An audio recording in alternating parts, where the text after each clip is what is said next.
నిన్నటి దాకా ఒక లెక్క, నేటి నుంచి మరో లెక్క. ఈ మాటలన్నది ఎవరూ కాదు, బీఆర్ఎస్ అధినేత కేసీఆర్. దాదాపు ఏడాది తర్వాత తెలంగాణ భవన్ లో అడుగుపెట్టిన కేసీఆర్ ఇకపై దూకుడుగా వెళ్లేందుకు రెడీ అయినట్లు సంకేతాలు ఇచ్చారు. ఉద్యమాలతో కాంగ్రెస్ ను ఎండగట్టేందుకు రెడీ అయ్యారు. అలాగే ప్రధాని మోదీ, ఏపీ సీఎం చంద్రబాబుపై కూడా సెటైర్లతో విరుచుకుపడ్డారాయన. 2 ఏళ్లు సైలెంట్ గా ఉన్న కేసీఆర్ ఇక తన వైలెన్స్ ఏంటో చూపిస్తారంటున్నారు. ఇదే అంశంపై డిస్కస్ చేద్దాం. ఎస్ భరత్, సో మీరు ఒకసారి బయటకు వస్తారు, మళ్ళీ కొంచెం సైలెంట్ అయిపోతారు అన్నారు, కానీ ఆయన అస్సలు వైలెన్స్ ఏంటో చూపిస్తానంటున్నారు. మీరేం చెప్తారు? సో ఒకటి, కేసీఆర్ నిన్న ప్రెస్ మీట్ దాదాపు 2 అవర్స్ ప్రెస్ మీట్ చూసిన తర్వాత అనిపించిన ఫీలింగ్ ఏంటంటే బ్యాక్ టు బేసిక్స్. ఎక్కడ కోల్పోయామో అక్కడ తిరిగి తెచ్చుకోవాలి. టీఆర్ఎస్ బీఆర్ఎస్ గా మారిన తర్వాత, భారత రాష్ట్ర సమితి అయిన తర్వాత టీఆర్ఎస్ ప్లస్ పాయింట్ ఏంటి? తెలంగాణ వాదులందరూ కూడా టీఆర్ఎస్. కానీ రాను మొన్న 2023 ఎలక్షన్ చూస్తే కోర్ తెలంగాణలో ఓటు పడలేదు. హైదరాబాద్లో 43% ఓటు వచ్చింది. కోర్ తెలంగాణ పల్లెల్లో 30% కంటే తక్కువ ఓటింగ్ వచ్చింది. నార్త్ ఇండియన్స్ ఓటేశారు, ఆంధ్ర సెటిలర్స్ ఓటేశారు. ఎవరైతే తెలంగాణ వాదం అనుకున్న వాళ్ళు ఓటేయలేదు.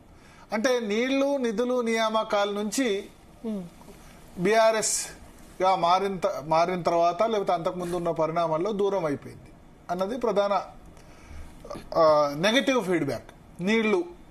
నీళ్ల విషయంలో ఏంటి ప్రత్యేకంగా ఆంధ్ర తెలంగాణకు సంబంధించి ఇప్పుడు సెకండ్ టర్మ్ లో, ఫస్ట్ టర్మ్ లో అంటే ఓకే, చంద్రబాబు నాయుడిని బూచి చూపించారు 2018 ఎలక్షన్స్ లో, ఓకే. బట్ సెకండ్ టర్మ్ లో జగన్మోహన్ రెడ్డి ఇద్దరు కలిసి, కేసీఆర్ జగన్మోహన్ రెడ్డి ఇద్దరు కూడా ఒకళ్ళకోళ్ళు మిత్రులే, కలిసి చేసిన టర్మ్ లో కూడా ఆంధ్రప్రదేశ్ తో పెద్దగా బ్రేక్ త్రూ లేదు. ఒకటి, నిధులకు సంబంధించి అప్పులు, చాలా రాష్ట్రం అప్పులు అయిపోయిన పరిస్థితి అన్న ఆరోపణ. ఉద్యోగులకి సరిగ్గా జీతాలు కూడా రాలేని పరిస్థితి. నియామకాల విషయంలో తీవ్ర అసంతృప్తి. సో ఇప్పుడు కేసీఆర్ మళ్ళీ ఈ 3 ఇష్యూస్ వల్లే తెలంగాణ వచ్చింది. తర్వాత ఫస్ట్ టర్మ్ లో కూడా ఆయన విజయం సాధించిన సందర్భం. ఎందుకంటే ఫస్ట్ టర్మ్ లో ఇంత ఫైనాన్షియల్ క్రంచ్ లేదు. కరోనా వల్ల ఫైనాన్షియల్ క్రంచ్ కూడా పెరిగి, బిల్స్ పెండింగ్ అయ్యి, ఉద్యోగులకు జీతాలు రాక, ఇవన్నీ ఇష్యూస్ వచ్చాయి. ఇప్పుడు అది మరింత తీవ్రమైంది. So back to basics KCR వచ్చి, ఇప్పుడు మన జూబ్లీహిల్స్ ఎలక్షన్ అయిపోయింది, బీఆర్ఎస్ కు రిజల్ట్ బాగా రాలేదు. పార్లమెంట్ ఎలక్షన్ లో రిజల్ట్ బాగా రాలేదు. గ్రాడ్యుయేట్ ఎన్నికల్లో అసలు పోటీ చేయలేరు. రెండు బీజేపీ గెలిచింది, ఒకటేమో పిఆర్టీ గెలిచిన పరిస్థితి.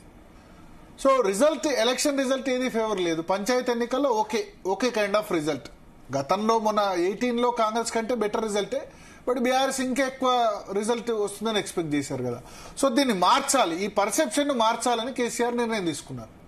అంటే బీఆర్ఎస్ నెగటివ్ పర్సెప్షన్ ఏదైతే ఉందో, ఇక్కడ కవిత కూతురు వచ్చి రోజు విమర్శలు చేస్తుంది, phone tapping, telephone tapping, formula ఈ రేసు, కాళేశ్వరం, ఇవన్నీ కూడా ప్రతికూల పరిణామాలే కదా. బీఆర్ఎస్ కు ఒక్క పాజిటివ్ పరిణామం కూడా లేదు కదా, ఒక పాజిటివ్ రిజల్ట్ కూడా లేదు కదా. ఈ పర్సెప్షన్ ను చేంజ్ చేయాలని కేసీఆర్ అనుకున్నారు. ప్లీనరీ తర్వాత చాలా బాగా వచ్చింది, అద్భుతమైన ప్లీనరీ, గ్రాండ్ సక్సెస్. 7-8 లక్షల మంది వచ్చారు, టీవీల్లో వేలాది మంది ఆసక్తిగా ఎదురు చూశారు. కానీ ఏప్రిల్ 27 తర్వాత, ప్లీనరీ తర్వాత జరిగిన పరిణామం ఏమాత్రం బాలేదు. 3 రోజులకే కవిత సామాజిక తెలంగాణ రాలేదు. ఆ తర్వాత 10 రోజుల తర్వాత లెటర్ లీకు, ఆ తర్వాత ఆమె రోజు క్రిటిసిజం. అటు కాళేశ్వరం విషయంలో కేసీఆర్ స్వయంగా అటెండ్ కావడం, జూబ్లీహిల్స్ ఎలక్షన్ లో మంచి రిజల్ట్ వస్తుంది అనుకుంటే నెగటివ్ రిజల్ట్ రావడం, పంచాయతీ ఎలక్షన్ లో ఓకే కైండ్ ఆఫ్ రిజల్ట్. ఇవన్నిటి తర్వాత బీఆర్ఎస్ మీద ఉన్న పర్సెప్షన్ ను, ఆయన జనరల్ గా 4 సంవత్సరాలు బయటికి రారు, కానీ పర్సెప్షన్ ను మార్చాలి. అట్లానే అసెంబ్లీకి వస్తారా? రారు. అసెంబ్లీకి రాకుండా ఏం చేయాలి? పర్సెప్షన్ ను మార్చాలి, గేమ్ ను చేంజ్ చేయాలి, గేమ్ చేంజర్ గా ఉండాలి. సో ఈ నేపథ్యంలో ఇప్పుడు ఆయన నిన్న ప్రెస్ మీట్ పెట్టారు. త్వరలో బహిరంగ సభ అన్నారు. నాకు తెలిసి త్వరలో అంటే మళ్ళీ 1-2 నెలలు పడుతుంది, రోజు ఏం ఉండరు. 1-2 రోజులు ఇక్కడ హైదరాబాద్ లో ఉంటా, అందుబాటులో ఉంటా అన్నారు. మేబీ ఇన్ఫార్మల్ చిట్ చాట్ చేస్తే చేయొచ్చు, బట్ రోజు ప్రెస్ మీట్ పెట్టే రకమైతే కాదు. నిన్న 2 గంటల ప్రెస్ మీట్, ఆదివారం అయినా ఎంతమంది ఆసక్తిగా ఎదురు చూశారు. చాలా వ్యూవర్షిప్ చాలా ఎక్కువ ఉంది కంపారిటివ్లీ. కేసీఆర్ ఏం మాట్లాడతాడు? కేసీఆర్ మాట్లాడక ముందే అక్కడ Uttam Kumar Reddy press meet announce అయిపోయింది. కేసీఆర్ మాట్లాడితే వెంటనే రేవంత్ రెడ్డి ఆయన చిట్ చాట్ పెట్టేశారు. అంటే ఏంది, కేసీఆర్ ఒక్కడే పతాక శీర్షికల్లో రాకూడదు, కాంగ్రెస్ పార్టీ వెర్షన్ కూడా రావాలి. మళ్ళీ ఇవాళ ప్రెస్ మీట్ పెడితే ఉండదు, ఇవాళంతా పేపర్లో కేసీఆర్ ఆక్రమిస్తుండే. కాబట్టి వెంటనే రేవంత్ రెడ్డి చిట్చాట్ పెట్టి దాని కౌంటర్ కూడా ఇచ్చారు. ఆయన తమలపాకుతో కొడితే నేను విసనకర్రతో కొడతా, ఆయన రాయెత్తి కొడితే నేను ఈట్స్ కా జవాబ్ పత్తర్సే దేంగే అన్నట్టు ఆయన ఎంత చేస్తే నేను ఆ విధంగా ఇచ్చానని చెప్పారు. సో కేసీఆర్ అట్లా రావడం వల్ల ఒక కాక మొదలైంది తెలంగాణ రాజకీయాల్లో. ఇప్పుడు ఆయన ఎంచుకున్న టాపిక్ విషయానికి వద్దాం. Back to basics. మీకు అంతా చుట్టూ కూడా నీళ్ల గురించి జరిగింది. అంటే తెలంగాణ ఉద్యమం అంతా కూడా నీళ్లు, నిధులు, నియామకాల గురించి వస్తే నీళ్లు ఏదైతే ఉందో మళ్ళీ తెలంగాణ వాదాన్ని రేపెత్తే, తెలంగాణకి నీళ్ల విషయంలో నష్టం జరుగుతుంది అన్న మాటని రేకెత్తే ప్రయత్నం కేసీఆర్ నిన్నటి ప్రెస్ మీట్ ద్వారా చేశారు. ఏ విషయంలో? పాలమూరు రంగారెడ్డి ప్రాజెక్టు విషయంలో చేశారు. పాలమూరు రంగారెడ్డి ఎందుకు తీసుకున్నారు? కాళేశ్వరం, గోదావరి విషయాలు ఎందుకు తీసుకోలేదు? ఎందుకంటే కాళేశ్వరం విషయంలో కాళేశ్వరం లేకున్నా లాస్ట్ 2 years పంటలు మండుతున్నాయన్న పర్సెప్షన్ వచ్చింది. కాళేశ్వరం ప్రాజెక్ట్ అక్కడ మేడిగడ్డ రిపేర్ చేయలేదు, కానీ వర్షాలు బాగా పడడం వల్ల లేదు. రెండవది వీక్ లింక్ జిల్లాలు మహబూబ్ నగర్, నల్గొండ, ఖమ్మం, కృష్ణా బేసిన్. దీనిలో మన బీఆర్ఎస్ పర్ఫార్మెన్స్ అస్సలు బాగాలేదు. నల్గొండలో 12 సీట్లు 11 బీఆర్ఎస్ ఓడిపోయింది. సూర్యాపేట ఒకటి జగదీశ్వర్ రెడ్డి గెలిచాడు. 14 సీట్లు మహబూబ్నగర్లో ఉంటే 2 సీట్లు మాత్రమే వచ్చాయి. ఒకటి గద్వాల్లో బండ్ల కృష్ణమోహన్ రెడ్డి, ఆలంపూర్లో విజయుడు. ఆ గద్వాల్లో గెలిచిన బండ్ల కృష్ణమోహన్ రెడ్డి జంప్ అయిపోయారు. ఖమ్మంలో 10 సీట్లో 1 మాత్రమే తెల్లం వెంకట్రావు ఒకరే గెలిచారు, ఆయన కూడా జంప్ అయిపోయారు. సో ఈ కృష్ణా బేసిన్ ను టార్గెట్ చేయాలి. టార్గెట్ చేయడానికి సరిగ్గా ఈ సమయం వచ్చింది. పాలమూరు రంగారెడ్డి ప్రాజెక్టు ఇది అసలు ముందుకు వెళ్ళట్లేదు, 2 సంవత్సరాలైనా ఏం జరగట్లేదని సీఎం సొంత జిల్లానే దెబ్బ కొడదామని చూశారు.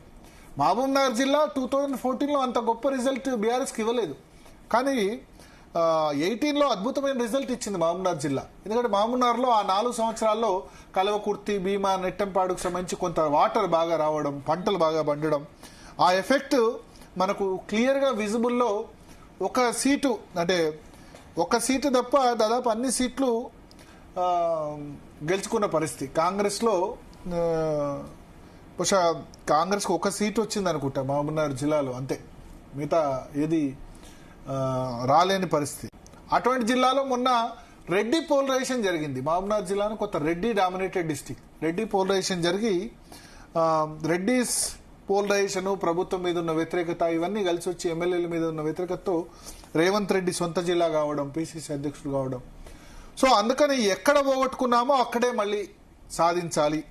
తెలంగాణ వాదం ఒకటి పోయింది, తెలంగాణ వాద పార్టీ అన్నది ముద్రపోయింది. కాబట్టి మళ్ళీ కోర్ తెలంగాణ వాదానికి రావాలి, మళ్ళీ చంద్రబాబును తిట్టాలి, మళ్ళీ ఆంధ్ర సంబంధించి ప్రాజెక్టుల విషయం లేవనెత్తాలి. ఇది భారత రాష్ట్ర సమితిగా మారినప్పుడు ఇవన్నీ విమర్శలు చేయలేకపోయారు. ఎన్నికలకు 6 నెలల ముందు భారత రాష్ట్ర సమితిగా మారినప్పుడు ఆంధ్ర, తెలంగాణ ఇవన్నీ ఇష్యూస్ మాట్లాడలేకపోయారు. మీరు గుర్తుండే ఉంటుంది. మాట్లాడకపోవడం వల్ల ఆంధ్ర ఓటు వచ్చింది, నార్త్ ఇండియన్ ఓటు వచ్చింది, కానీ ఉన్న తెలంగాణ ఓటు పోయింది. తర్వాత ఉద్యమ తెలంగాణ పోయి బంగారు తెలంగాణ బ్యాచ్కి ఎక్కువ పెద్దపీట వేస్తున్నారన్న విమర్శలు వచ్చాయి. సో కోర్ తెలంగాణ ఓటు రావాలి, దానికి నీళ్ల సబ్జెక్ట్ ఎంచుకోవాలన్న ఉద్దేశంతో నిన్న పాలమూరు రంగారెడ్డి ప్రాజెక్టు బేస్డ్ గా జరిగింది. 45 టీఎంసీలకే ఒప్పుకున్నారు. 90 టీఎంసీలైనా కనీసం నీళ్లు మేము దాన్ని అలకేట్ చేయిద్దాం అనుకుంటే 40 టీఎంసీలకు ఒప్పుకోవడం అన్న సబ్జెక్టు మీద త్వరలో సభలు పెట్టబోతున్నారు. కేసీఆర్ వస్తే ఏదో ఆషామాషిగా రాడు, సభ పెడితే డెఫినెట్ గా 1,00,000 మంది అయినా సభ, ఆయన భారీ బహిరంగ సభలకు కేసీఆర్ పేరు. ఒకప్పుడు అనేవాడు కేసీఆర్ మాట్లాడేటప్పుడు, మా సభలకు వచ్చే దానిలో జనాల్లో పల్లి బఠానీలు అమ్ముకునేందుకు ఎంతమంది వస్తారో కాంగ్రెస్ సభలకు లేకపోతే మిగతా ప్రతిపక్షాల సభలకు అంతమంది వస్తారు, మా దాంట్లో పల్లి బఠానీలకు వచ్చేంత జనం ఎంత ఉంటారో వీళ్ళ సైడు అంత ఉంటారు అని చెప్పి ఆయన చెప్పేవాడు. సో భారీ బహిరంగ సభ పెట్టబోతున్నారు. అది ఎప్పుడన్నా డేట్ ఏం చెప్పలేదు మీరు, మళ్ళీ రేపే పెడతా లేదా 10 రోజుల్లో పెడతా అని కాదు, దానికో 1-2 నెలలు సమయం తీసుకుంటారు. సో పబ్లిక్ అపియరెన్స్ కు మధ్య గ్యాప్ తీసుకుంటారు కేసీఆర్. సో ఈలోపు ఒక ఒత్తిడి తెచ్చే ప్రక్రియ. మహబూబ్ నగర్ లో సభ పెడతాం, రంగారెడ్డిలో సభ పెడతామని చెప్పారు, పాలమూరు రంగారెడ్డి. సో పాలమూరులో ఒక సభ, రంగారెడ్డిలో ఒక సభ పెట్టొచ్చు. నీళ్ల ఇష్యూను టేకప్ చేసిన రీజన్ కూడా నేను చెప్పాను. సో వాటర్ ఇష్యూ వచ్చేసరికి పాలమూరు ఇప్పుడు ప్రభుత్వం సంబంధించి పాలమూరు రంగారెడ్డి ప్రాజెక్ట్ ఏ స్టేటస్లో ఉంది ఏంది అన్నది చెప్పలేని పరిస్థితి. ఎందుకంటే కృష్ణా ట్రిబ్యునల్ సంబంధించిన తుది తీర్పు రావాలి. ఇప్పుడు రాష్ట్ర విభజన తర్వాత మళ్ళీ కృష్ణా ట్రిబ్యునల్కి తెలంగాణ ఆంధ్రప్రదేశ్ మధ్య నీళ్ల విభజనకు సంబంధించి చెప్పింది. ఇదే సమయంలో చంద్రబాబు నాయుడు ఇప్పుడు మొన్నటి వరకు బనకచెర్ల అన్నారు, ఆ తర్వాత ఇప్పుడు దాన్ని పోలవరం నల్లమల సాగర్ అని చెప్తున్నారు. సో నల్లమల సాగర్ ప్రాజెక్టుకు ఆయన బనకచెర్ల ద్వారా కాకుండా కేంద్ర ప్రభుత్వం, ఎందుకంటే ఈ ఫామ్లో కాకుండా బహుశా సజెషన్ చేసినట్టుంది వేరే ఫామ్లో రమ్మని, బనకచెర్లకు వస్తే కనుక తెలంగాణ నుంచి అభ్యంతరాలు వ్యక్తమవుతాయని. సో ఆ నల్లమల సాగర్ను ఓకే చేయించుకునే ప్రయత్నంలో ఉన్నారు. అది ఓకే చేయించుకునేటప్పుడే ఈ clash Palamuru Rangareddy issue take up చేస్తే ఇటు పాలమూరుకు వాటర్ ఇబ్బంది అవుతుందన్న ఒక ఉద్యమం నిర్మిద్దాం, పాలమూరు రంగారెడ్డి కృష్ణా బేసిన్లో నల్గొండలో ఈ ఒక క్లియర్ కట్ ఉద్యమాన్ని నిర్మిద్దామన్న ఉద్దేశంతో కేసీఆర్ ఉన్నట్టుగా మనకు అర్థమవుతుంది. అయితే లాస్ట్ బిఫోర్ ఇయర్ మంచి వర్షాలు పడలేదు, అయినా ప్రాజెక్ట్ నిండింది. బట్ ఈ ఇయర్ కొంత చాలా ఎక్కువ వర్షాలు పడ్డాయి కృష్ణా బేసిన్లో. సో ఎటువంటి ఇబ్బంది రాలేదు. సో అందుకని ఈ ఇష్యూ ఒక టేకప్ చేయడం నీళ్ల విషయంలో. రెండవది మీకు మేజర్గా ఇంకో ఇష్యూ టేకప్ చేసింది ఫ్యూచర్ సిటీ, ఫోర్త్ సిటీ గురించి ఎక్కువ మాట్లాడారు మీరు అబ్జర్వ్ చేస్తే కనుక. అంటే రేవంత్ రెడ్డి అక్కడ రియల్ ఎస్టేట్ దాన్ని అక్కడ పెంచుకోవాలని చూస్తున్నారు అని, రియల్ ఎస్టేట్ బ్రోకరిజం చేస్తున్నారని చెప్పి ఆయన విమర్శించారు. దీని అర్థం ఏంటంటే ఆ ఫ్యూచర్ సిటీలో ఎవరు పెట్టుబడులు పెట్టకండి, మేము వస్తే గనక ఆ ఫ్యూచర్ సిటీ పెట్టుబడులు మేము ఉండనివ్వమని ఇండైరెక్ట్గా మెసేజ్ పంపించాం.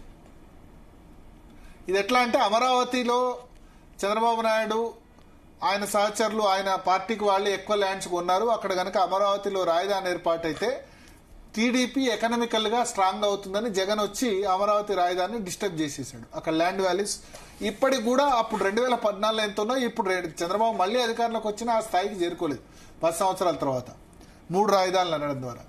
సో ఇక్కడ కేసీఆర్ కూడా రేవంత్ రెడ్డి ప్లాన్ ఏంటి, అక్కడ future city, fourth city, pharma city. Pharma city దగ్గర ఎవరు ల్యాండ్స్ కొనరు. వేరే ఇండస్ట్రీ వచ్చింది అనుకోండి, మీకు ఎయిర్పోర్టు లేకపోతే ఇంకేదన్నా ఐటీ ఇండస్ట్రీ అంటే అక్కడ అందరూ చుట్టుపక్కల ల్యాండ్స్ కొంటారు. ఫార్మా అనేసరికి ల్యాండ్స్ ఎవరు కొనరు. 20,000 ఎకరాలు బీఆర్ఎస్ ప్రభుత్వం సేకరించింది. సో ఆ చుట్టుపక్కల ల్యాండ్స్ ఎవరు ఎందుకు కొనరు అంటే ఫార్మా అంటే పొల్యూషన్ కదా, అక్కడ చుట్టుపక్కల గ్రౌండ్ వాటర్ పొల్యూట్ అవుతాయి. ఇప్పుడు పటాన్ చెరువు తర్వాత ఈ పారిశ్రామిక ప్రాంతాల్లో ఉన్న వాళ్ళకి ఇబ్బంది కదా, డంప్. అదే మీకు జవహర్ నగర్ డంప్ యార్డు, ఇక్కడ ఎవరు కూడా ల్యాండ్స్ కొనరు. సో ఫార్మా అటువంటి ఇండస్ట్రీ. కానీ రేవంత్ రెడ్డి రాగానే ఫార్మా సిటీ రద్దు అని మొదట ప్రకటించారు.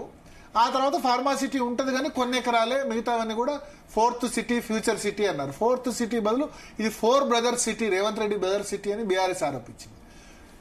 వాళ్ళ ఆరోపణ ఏంటంటే, బీఆర్ఎస్ ఆరోపణ ఇప్పుడున్న కాంగ్రెస్ పెద్దలు అక్కడ చాలా పెద్ద ఎత్తున భూములు కొనుగోలు చేశారు. ఒక 1000-1500 ఎకరాల వరకు 2000 ఎకరాల వరకు భూములు కొనుగోలు చేశారు. ఎవరు ఊహించని విధంగా అక్కడ కొనుగోలు చేయడం వల్ల ఇప్పుడు ఆ నెక్స్ట్ 2028 ఎలక్షన్స్ కల్లా ఫైనాన్షియల్ గా అక్కడ ల్యాండ్ వాల్యూస్ అమాంతం పెరుగుతాయి. ఒక 10 times 20 times పెరిగాయి అనుకోండి.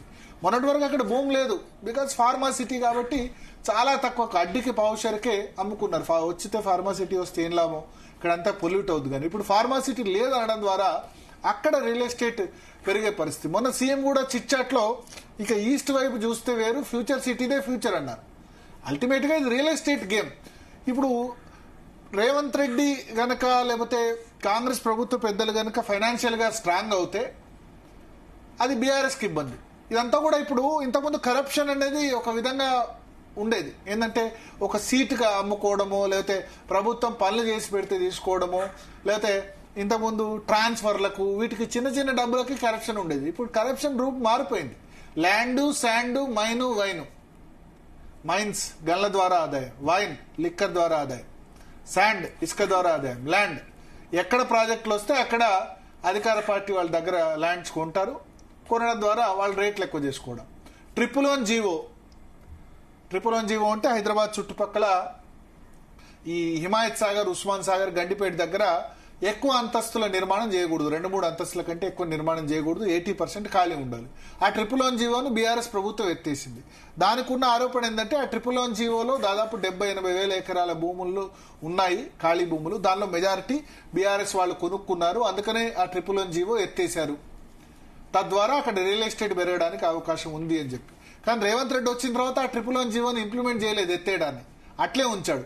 ఎందుకంటే అది ఆ ఉంచితే కనుక బీఆర్ఎస్ వాళ్ళకి ప్రయోజనం, వాళ్ళ ల్యాండ్ రేట్స్ పెరుగుతాయి. ల్యాండ్ రేట్స్ పెరిగితే ఎవరికి ప్రయోజనం?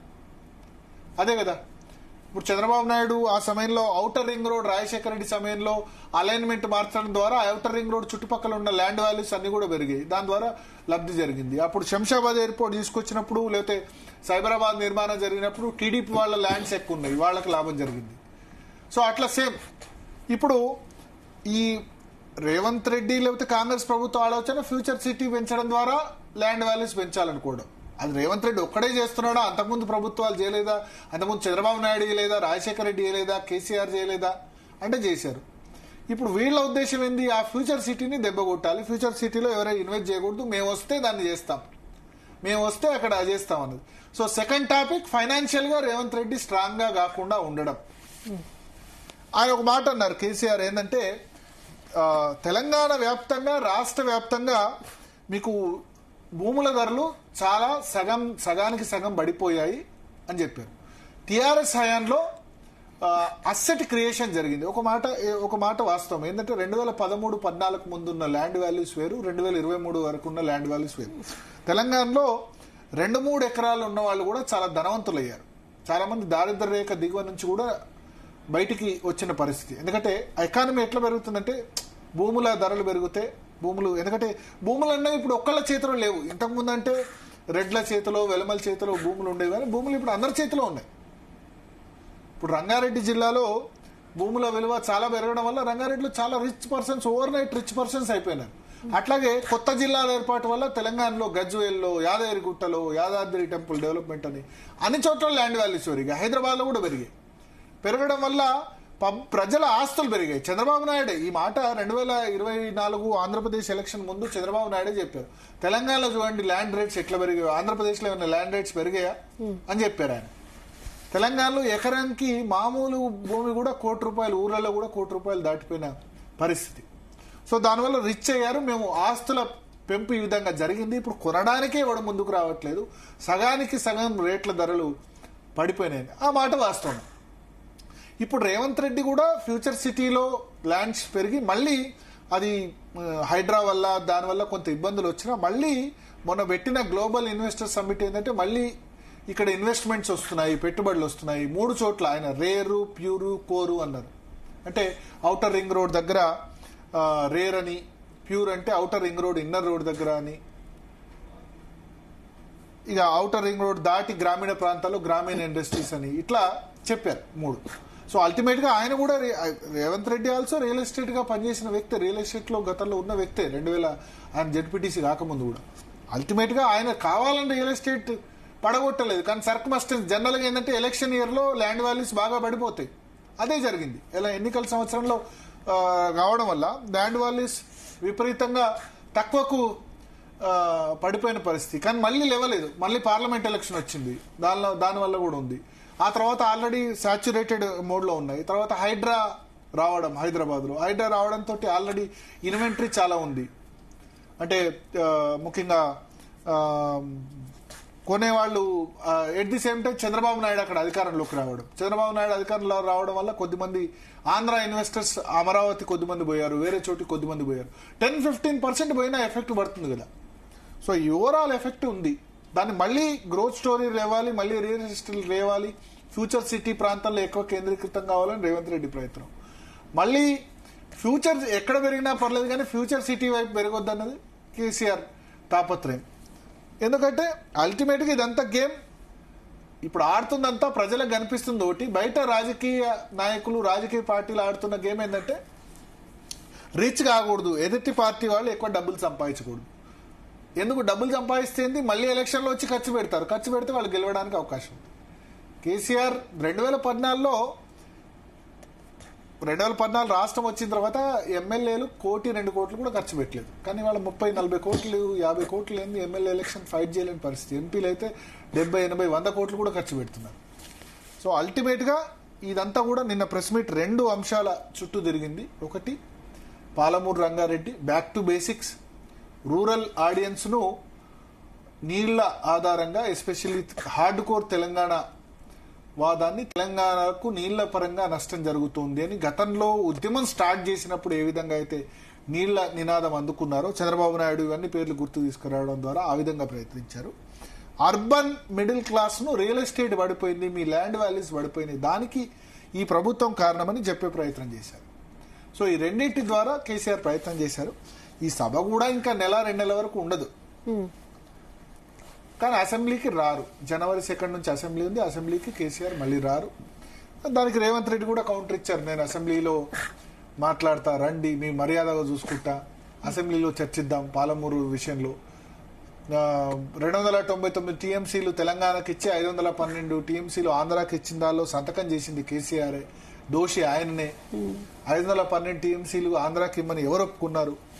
ఇట్లా ఒకళ్ళ మీద ఒకళ్ళు ఆరోపణ చేసుకున్నారు. సో ఓవరాల్ గా మళ్ళీ ఒక వేడి అయితే స్టార్ట్ అయింది. కేసీఆర్ కొంత జూబ్లీ హిల్స్ ఎన్నికలు, పంచాయతీ ఎన్నికలు, ఈ పర్సెప్షన్ చేంజ్ చేద్దామన్న వాదనలో కొంతమేరకు ఆయన సక్సెస్ అయ్యారు. పాలమూరు రంగారెడ్డి గురించి ఆయన మాట్లాడినప్పుడు పాలమూరు రంగారెడ్డి గురించి వీళ్ళు కూడా మాట్లాడక తప్పదు కదా. రెండవది ఇండైరెక్ట్ వార్నింగ్, మేము వస్తే ఆ ఫ్యూచర్ సిటీ తొక్క ఏ సిటీ ఉండదు అన్నది ఇన్వెస్టర్స్ కైనా దానిలో పెట్టుబడి పెట్టే వాళ్ళకైనా. రియల్ ఎస్టేట్ ఏంది, ఒకళ్ళని చూసి ఇంకోళ్ళు పెట్టుబడి పెడతారు కదా, ఒక పర్సెప్షన్ క్రియేట్ చేసే ప్రయత్నం చేస్తారు. మొన్న జూబ్లీహిల్స్ గెలవగానే రేవంత్ రెడ్డి ఎందుకు ఫ్యూచర్ సిటీ గ్లోబల్ సమ్మిట్ అని అదే రోజు చాలా టైం ఉంది కదా, 3 years ఉంది. సో ఫ్యూచర్ సిటీ మీద హోప్స్ పెట్టుకోవచ్చు కదా. 3 years ఉంది. కానీ 3 years తర్వాత వచ్చిన గవర్నమెంట్ దాన్ని తీసేస్తామంటే మళ్ళీ ఫార్మా సిటీ వేస్తామంటే ఓకే, ఫార్మా దగ్గర ఉంటుందా? బట్ పొలిటీషియన్స్ ఇలా ఉండడం వల్ల జనరేషన్స్ కి కొంచెం నష్టమే కదా. అదే జరుగుతుంది, ఇబ్బంది అదే జరుగుతుంది. అంటే కేసీఆర్ వాళ్ళు చెప్పింది ఏంటంటే మేము 10 ఏళ్ళలో ఎవరికి నష్టం చేయాలని చూడలేదు, పాత గవర్నమెంట్ పాలసీస్ కూడా కంటిన్యూ చేశాను, వీళ్ళు ఆ విధంగా చేస్తున్నారు. నేను ఫార్మా సిటీ కోసం సిటీకి ఊరవతల దూరంలో చేసి ఇప్పుడు ఇక్కడున్న ఫార్మా ఇండస్ట్రీస్ అన్ని తీసుకొచ్చి అక్కడ పెట్టాలంటే దాని ఫార్మా సిటీ రద్దని ఇప్పుడు అక్కడ రియల్ ఎస్టేట్ చేస్తున్నది. సో ఈ అంతే కదా, ఇప్పుడు జగన్ చేసింది ఏంటి, ఆంధ్రప్రదేశ్ అమరావతి లేకుండా చేశాడు. ఎస్, ఇక్కడ వీళ్ళు 111 జీవో ఎత్తేసి ఇక్కడ రియల్ ఎస్టేట్ డెవలప్మెంట్ అంటే అది బీఆర్ఎస్ కి బెనిఫిట్ అని రేవంత్ రెడ్డి 4th సిటీ చేయాలనుకుంటారు. ఆ 4th సిటీ మేము వస్తే ఇంకా 3 సంవత్సరాలు ఉంది, కానీ కొనేవాడు లాంగ్ టర్మ్ చూస్తాడు కదా. ఇప్పుడు రియల్ ఎస్టేట్ ఫ్యూచర్ సిటీ వైపు కొనేవాళ్ళు నెక్స్ట్ గవర్నమెంట్ వస్తే ఉంటుందా ఉండదా? అమరావతి చంద్రబాబు నాయుడు 2018లో అప్పగించిన తర్వాత జగన్ ఏం చేశాడు, అక్కడ లేదు 3 రాజధానులు అనేసరికి పడిపోయింది కదా. సో అక్కడ కొనేందుకు ముందుకు రావాలి. కానీ రేవంత్ రెడ్డి మొన్న చిట్చాట్లో కూడా చెప్పారు ఇంక ఈస్ట్ లేదు, ఇదే ఫ్యూచర్ సిటీ అని. అందరు వచ్చి అక్కడ కొనాలని ఆయన ఉద్దేశం, కొనొద్దు అన్నది వీళ్ళ ఉద్దేశం. ఇద్దరు రాజకీయ పార్టీల మధ్యలో జనాలు ఆలోచించుకోండి. రియల్ ఎస్టేట్ పెరగాలంటే ఒక కంటిన్యూటీ ఉండాలి. ఏదో 3 సంవత్సరాలకు 2 సంవత్సరాలకు అంటే పెరగదు. రేపు వచ్చి మళ్ళీ ఫార్మా సిటీ అంటే మేము ఆ ఇచ్చిన ల్యాండ్ అలొకేషన్స్ అన్ని క్యాన్సిల్ చేస్తామంటే పెట్టుబడి పెట్టే వాళ్ళు పెడతారా? ఇప్పుడు ఐటీ అన్నది కంటిన్యూ అవుతుంది. ఎందుకు మాదాపూర్ లో లేదా సైబర్ టవర్స్ రాజశేఖర రెడ్డి వచ్చినా పల్లె వాతావరణం అన్న ఆయన ఐటీ తక్కువ చేయలేదు కదా. ఔటర్ రింగ్ రోడ్ నిర్మించాడు, శంషాబాద్ ఎయిర్పోర్ట్ వచ్చింది, కంటిన్యూటీ ఉంది కాబట్టి ఐటీ పెరుగుతుంది. అంటే అటు కూడా డెవలప్మెంట్ స్టార్ట్ అవ్వచ్చు. వెస్ట్ ఏరియా డెవలప్ అయినంత మిగతా చోట్ల లేదు. సో ఇది సదర్న్ ఏరియాలో ఉంది, సౌత్ ఏరియాలో దాదాపు అది ఇబ్రహీంపట్నం కాన్స్టిట్యున్సీ కిందకి వస్తుంది. సో అక్కడ మేము ఫార్మా సిటీ చాలా ప్రయత్నం చేసామని చెప్పి నిజంగా బీఆర్ఎస్ వస్తే అయితే చేయదు కదా. వాళ్ళ భూములు ధరలు పెరుగుతామంటే వీళ్ళు చూస్తూ కూర్చోరు కదా. మాది డిస్టర్బ్ చేశారు 111 జీవోని. 111 జీవో ఏరియాలో అది చేసినప్పుడు మేము ఎందుకు చేయకూడదు? సో ఇప్పుడు ఆ మోడల్ కంటిన్యూ అవుతుంది, చూద్దాం. అంటే అల్టిమేట్ గా ఇది 2 ఇష్యూస్, అర్బన్ ఆడియన్స్ ఉద్దేశించి రియల్ ఎస్టేట్. నిజంగానే ప్రతి ఒక్కళ్ళ భూమి వాల్యూ అయితే ఏం పెరగలేదు లాస్ట్ 2 years లో. ఎవరైనా పల్లె నుంచి మొదలు పెడితే పట్టణం వరకు ఎవరి ల్యాండ్ పెరగలేదు. పెంచుదామని రేవంత్ రెడ్డి ప్రయత్నం చేశారు. ఇప్పుడు గ్లోబల్ ఇన్వెస్టర్స్ మీట్ ద్వారా జూబ్లీహిల్స్ ఎన్నిక రిజల్ట్ వచ్చిన వెంటనే నేనే 5 సంవత్సరాలు ఉంటా, ఆ తర్వాత కూడా నేనే గెలుస్తా, కాబట్టి ల్యాండ్ లో ఇన్వెస్ట్ చేయండి, కొత్తగా పెట్టుబడులు వస్తే ఇంకా తెలంగాణ డెవలప్మెంట్ కి డోకా లేదు అనే మెసేజ్ ఇచ్చే ప్రయత్నం చేశారు. అది ఫ్యూచర్ సిటీలో పెట్టడం ద్వారా ఫ్యూచర్ సిటీ కేంద్రంగా స్కోప్ ఉంది, అక్కడ బాగా రియల్ ఎస్టేట్ పెరుగుతుందన్న స్కోప్ ఇచ్చారు. సో ఆల్రెడీ కాంగ్రెస్ నేతలు అక్కడంతా కూడా కొన్నారు, అక్కడ పెరగాలి అన్నది వాళ్ళ ఉద్దేశం, పెరగొద్దు అన్నది వీళ్ళ ఉద్దేశం. ఇది సింపుల్ లాజిక్. ఓకే, ఇంకా అల్టిమేట్ గా ఏం చేస్తారన్నది చూడాలి. సో కేసీఆర్ అయితే ఎస్ ఖచ్చితంగా ఆయన మళ్ళీ పాలమూరు రంగారెడ్డిలో, ఇప్పుడు అంతకుముందు కూడా ఒకసారి వచ్చి నేను ప్లీనరీకి వస్తా అని చెప్పి ఒక బైట్ రిలీజ్ చేశారు. త్వరలో ప్లీనరీ పెడదాం, ఇంకా అన్ని సమస్యలకు పరిష్కారం, పెద్ద ఎత్తున సభ మాట్లాడాలి అని చెప్పి ఒక నెల ముందో 2 నెలల ముందో రైతులతో ఇక నేను బయటకు వస్తా అని చెప్పారు. సేమ్ ఇప్పుడు కూడా అదే చెప్పారు, అంతే. పార్టీలో అయితే జోష్ నింపి మళ్ళీ పార్టీలో మళ్ళీ జోష్ నింపి జూబ్లీ హిల్స్ ఎన్నిక ఓటమి అదంతా కూడా జోష్ నింపి బయటకు వెళ్తున్నారు. మళ్ళీ ఎంపీటీసీ, జెడ్పీటీసీ, మున్సిపల్ ఉన్నాయి, వాటిలో ఎట్లా కేసీఆర్ ప్రచారం చేయదు, కానీ జోష్ అయితే వస్తుంది. రెండోది అన్నిటికంటే ముఖ్యం, ఆయన హెల్త్ బాగుంది. చాలా రూమర్స్ వచ్చాయి హెల్త్ బాగాలేదు, ఆయన రిటైర్మెంట్ రేవంత్ రెడ్డి అన్నారు కదా, కానీ అద్భుతంగా ఆయన నిన్న మొన్నటి నుంచి చూస్తున్నా బాగానే నడుచుకుంటూ వచ్చారు. మన లాస్ట్ టైం కాళేశ్వరంకు విచారణకు వచ్చినప్పుడు సహాయం ఉండాల్సి వచ్చింది, ఇప్పుడు ఇబ్బంది లేదు. చాలా రకరకాల రోజు డయాలసిస్ జరుగుతుంది, షుగర్ కంట్రోల్లో లేదు, ఇబ్బంది ఉంది, అట్లా ఉంది ఇట్లా ఉంది.